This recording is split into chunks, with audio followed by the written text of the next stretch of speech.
Assalamualaikum dan salam sejahtera. Nama Cikgu Syahidah. Baik, hari ini Cikgu ingin kongsikan dengan anda semua teknik menjawab soalan mengenal pasti pemboleh ubah. Let's go. Kita buat revision balik. Pemboleh ubah ada 3 jenis, iaitu pemboleh ubah dimanipulasi, pemboleh ubah bergerak balas dan pemboleh ubah dimalarkan.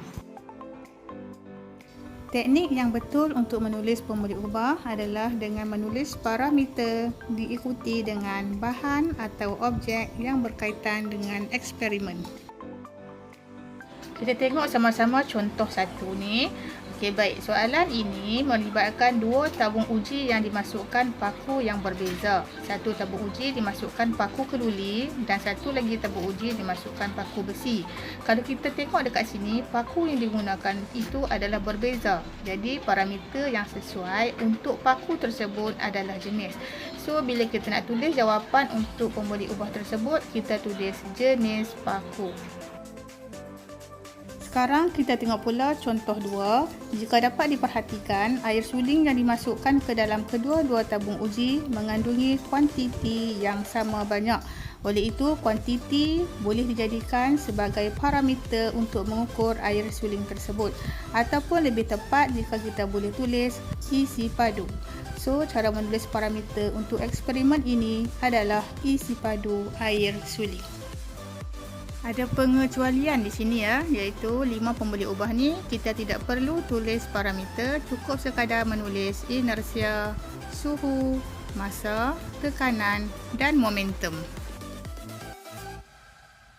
Hati-hati, radas tidak boleh dijadikan sebagai pemboleh ubah. Kita terus kepada kaedah untuk mengenal pasti pemboleh ubah. Yang pertama adalah kaedah mengenal pasti pemboleh ubah daripada jadual. Berdasarkan jadual ini adalah jadual menegak. Kita boleh ambil jenis bahan, iaitu perkara yang berada di bahagian atas sebelah kiri sebagai pemboleh ubah dimanipulasi, dan keadaan mentol, iaitu perkara yang berada di bahagian atas sebelah kanan sebagai pemboleh ubah bergerak balas. Jika soalan mengemukakan jadual berbentuk melintang seperti ini, kita ambil daya yang bertindak pada omboh besar yang terletak di bahagian atas sebelah kiri sebagai pemboleh ubah dimanipulasi dan daya yang bertindak pada omboh kecil yang terletak di bahagian bawah sebelah kiri sebagai pemboleh ubah bergerak balas. Next, kita pergi kepada kaedah kedua menentukan pemboleh ubah, iaitu daripada graf.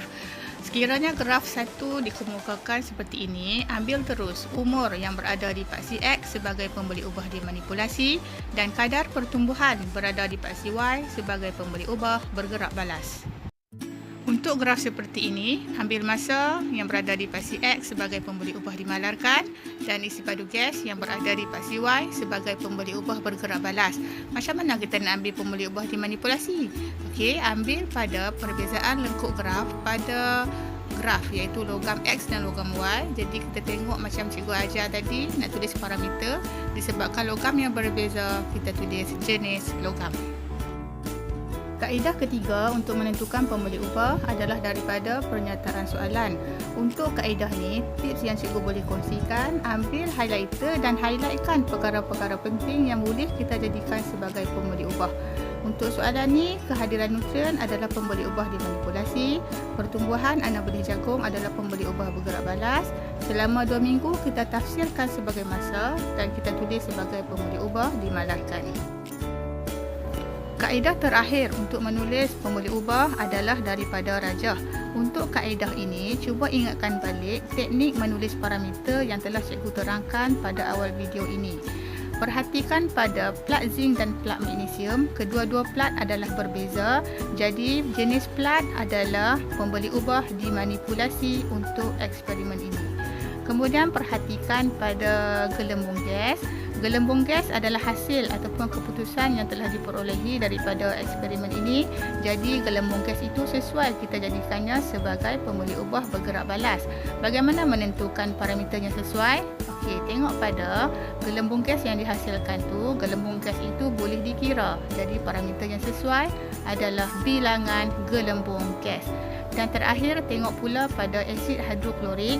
Asid hidroklorik adalah asid yang telah dimasukkan ke dalam kedua-dua tabung uji dengan kuantiti yang sama. Jadi, sama adalah pembuli ubah dimalarkan. Parameter yang sesuai digunakan adalah isi padu atau kepekatan asid hidroklorik. Cikgu harap dengan penerangan yang telah cikgu berikan dalam video kali ini dapat meningkatkan kefahaman anak-anak semua untuk menjawab soalan mengenal pasti pembuli ubah. Sehingga berjumpa lagi di dalam video seterusnya. Assalamualaikum.